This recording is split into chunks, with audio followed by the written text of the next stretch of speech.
Hello everyone, and welcome to OST Live, a weekly broadcast on blockchain, branded tokens, and token economies. And this episode is part of our case studies series, where we sit one-on-one with one of the companies that OST is partnered with, just to follow up and see what tokenization models they're gonna implement in their business. And with us today, we have Ulash. He is the co-founder and CEO of RadMule Labs. Ulash, welcome to OST Live. Hello, thank you very much. So, RadMule Labs has been around for for a few years now. So, can you tell us about what RadMule Labs is all about? So yes, we actually founded in 2016. So it's like 2015, half of 2015. So it's 2.5 years ish almost. So we're based in Turkey. We're a small game studio focused on mobile games. Actually, we created a couple of prototypes and different games to test with the players. But one of our major games is actually right now in soft launch in different countries. We are working with a publisher from UK, which is PlayStack. This game is actually a word game, but it's more like a PvP, real-time PvP game, which is a bit different than what is in the market right now. And our goal as RadMule is actually to build games that, first of all, we like to play, and the second is actually we don't really want to copy anything in the market or create. We really would like to create something new, something different. So and all our other prototypes are actually in line with this.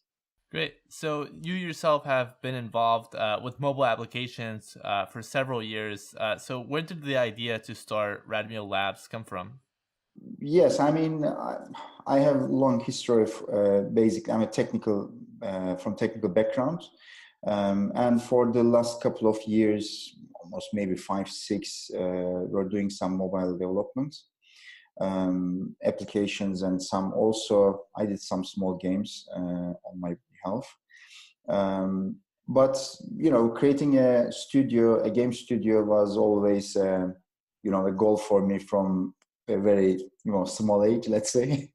But I couldn't really find time or right opportunity to do it. But towards 2015ish, I said, okay, this is it. I'll start the company, and we will build our own games and continue from there. So that was always a passion for me. I mean, I started coding and I started playing games like as old as like 10 years old, I guess.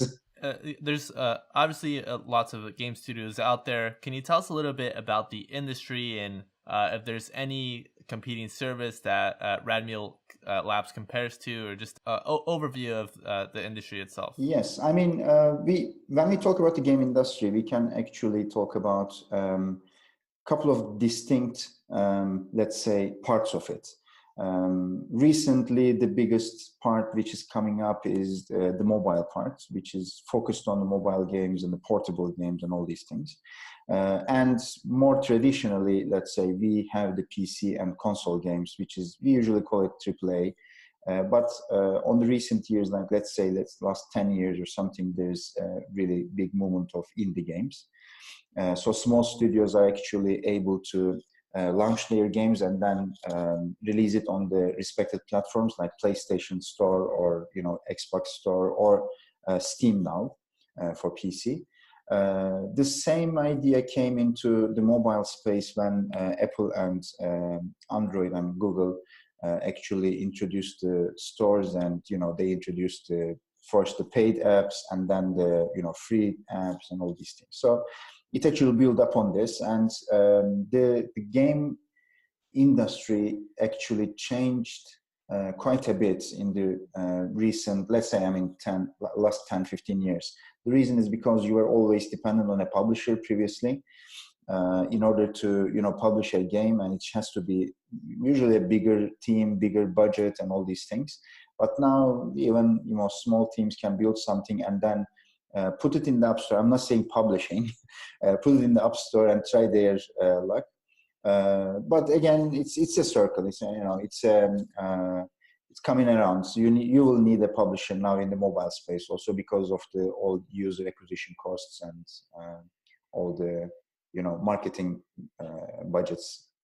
Great. Yeah, and something that has changed as well is that most games, as far as mobile applications, are free to download, and the monetization model has changed.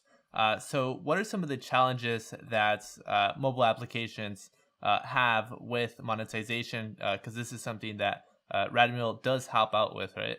So basically, the free to play model it came out from South Korea basically, from the PC games in the beginning, but then it went into the mobile, and it fits much better in mobile in my opinion, because mobile games are usually the people doesn't want to pay that much of for a game, especially like paying upfront is kind of a commitment.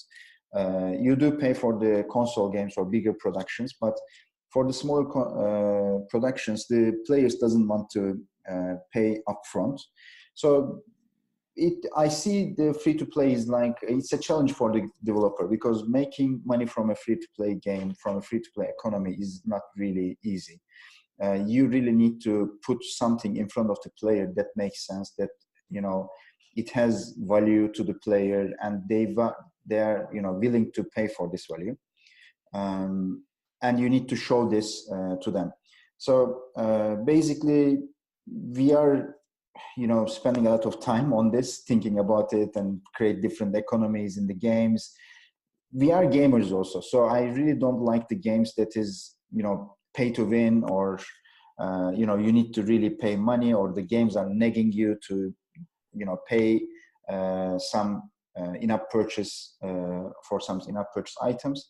That's why we try to find that balance in the game, that we need to earn money but we also don't want our players to be bored or leave the game and all these things. So it's really a difficult balance to have, but this is life. I mean, you have to put something in front of the players that has value, and then they will pay for it. Great. And also, with blockchain, that adds a new type of model to monetization. So RadMule Labs has been experimenting with blockchain and tokenization. So what are some of the goals with working with OST? Now, with the rise of the in-app purchases, of course, this is a problem that I see as a gamer, not as a studio owner, but I think there is this kind of a problem, which is you go into a game and you start playing, and especially if you are actually buying some in-app purchase items like some gems or diamonds or something like that to use in the game, these economies of these single games are actually contained into these own environments, own games itself. And as a player, if you switch games, you actually you leave what you have in game A, and then you just move to game B. And even if it is from the same studio, you actually start from zero completely. And what we had in mind, even before OST, was actually creating a kind of a shared economy between the games. So you can go into one game, and then you buy some stuff there, you use some of it, and you don't, maybe some of them is left, and you leave the game and you go to another game. And we were actually envisioning to use this shared economy between the games. So one of the things that actually OST provides and blockchain provides is, first of all, anything that you buy, it doesn't belong to the game studio, and it doesn't hosted by the game studio. It's actually on the blockchain. It's basically owned by the player. So even though they are virtual items, even though they are, they are not really that you buy and hold in your hands, blockchain actually gives this confidence that you own this item.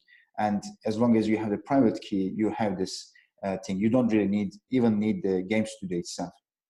So what we had in mind before OST was actually build this for our game studio. But then when we came across to and see OST kit, and what it actually promises and does, it's much better and much wider, because we don't have to be contained as a single studio now. Then, we can actually use all these branded tokens under OST, and it can be actually shared between them. Great. So this allows for more liquidity across different games. Yes, definitely. Great. So what are some of the initial use cases that you plan to do with tokenization? So as you mentioned, the initial plan was to have the game studio sort of as the top of the umbrella, with having a token economy within each game under that game studio. But now you're exploring different options with going beyond that. Yeah, basically, we are currently working on a game that will be like a case study for this tokenization on OST. We created our branded token. Most probably, we will be using this branded token across our games. But then, as you know from OST, all the branded tokens are actually can be exchanged between them. So even any other studio that comes and creates branded tokens on OST, they can actually exchange between RadMule tokens and some other studio tokens. So our first game that we're working on with OST team is actually, it's just a code name right now. It's just a code name for now. We call it Pony Racer. It's actually a kind of a horse racing game, it's not only horse racing, but you actually have a small,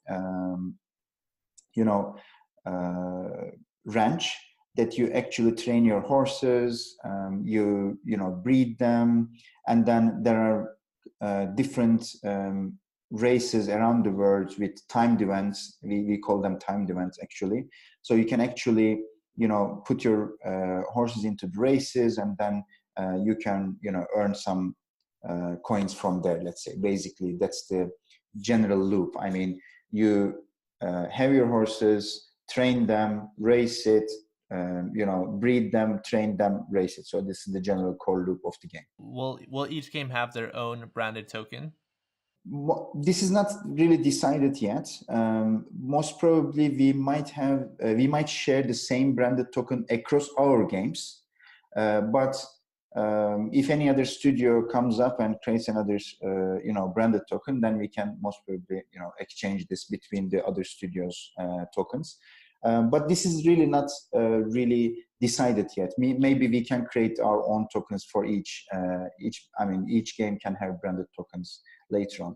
Right now we're concentrating on one single game, which we would like to do all the economy through blockchain on OST chain with a branded token. And then later on, when we move to the second game, if this goes smooth and good, then we can move to the second game. And at that stage, we will actually look pros and cons of creating a branded token or continue with the same token, which can be shared easily between the games.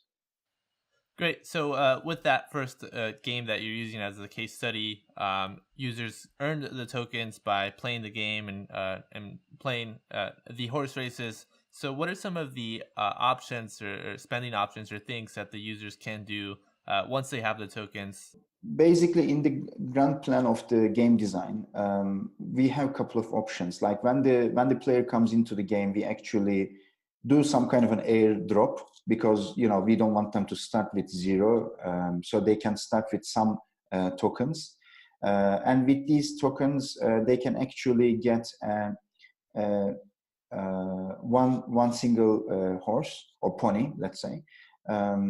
They will use the tokens to train them, and they will use the tokens to buy some items that can be used to enhance the performance of the horse in the races.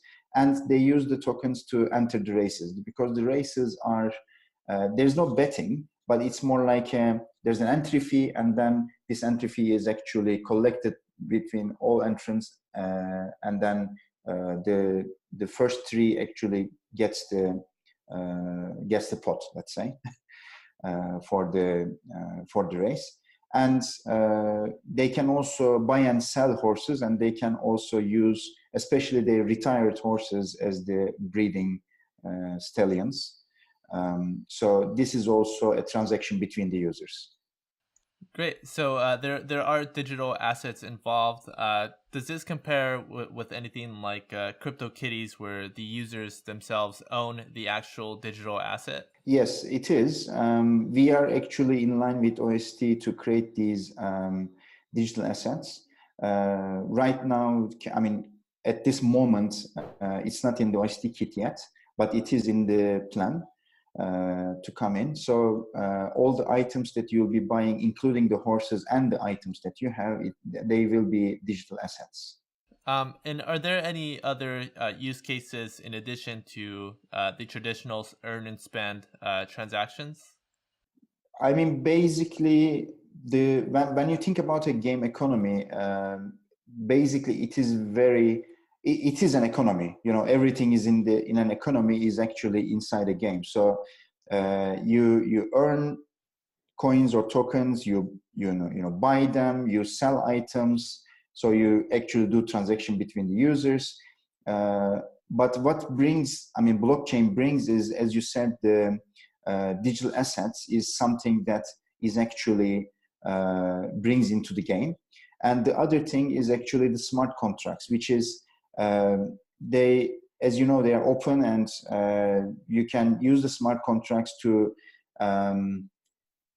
what can I say, enforce, or not enforce, but to make sure that let's say the races and whatever is going on in a, let's say, in a randomized event in a game can be, audited and can be checked by the blockchain technology and the smart contracts. This is actually something that brings into the game as blockchain. Great. So what is the current progress of RadMule? So how long have you guys been working towards this, and what are some next steps towards implementing token economies? So we actually we went through all the alpha stages with OST. We started maybe I'm not sure, May, or no, it's actually earlier than May. But this is as you know, we are a small team, and we have Letta in soft launch, and it's going to global launch. So it is taking our time also. And this pony racer is actually we are working on it time to time, to be frank. But we implemented all the alpha phases, and we actually did some transactions on the OST kit and all these things. And the game itself, the initial art assets are ready. So we are actually putting into the art assets, and we would like to create a beta version, which will be on the sidechain. It will not be on the, it's on the testnet. It will be on the testnet, not in the real network.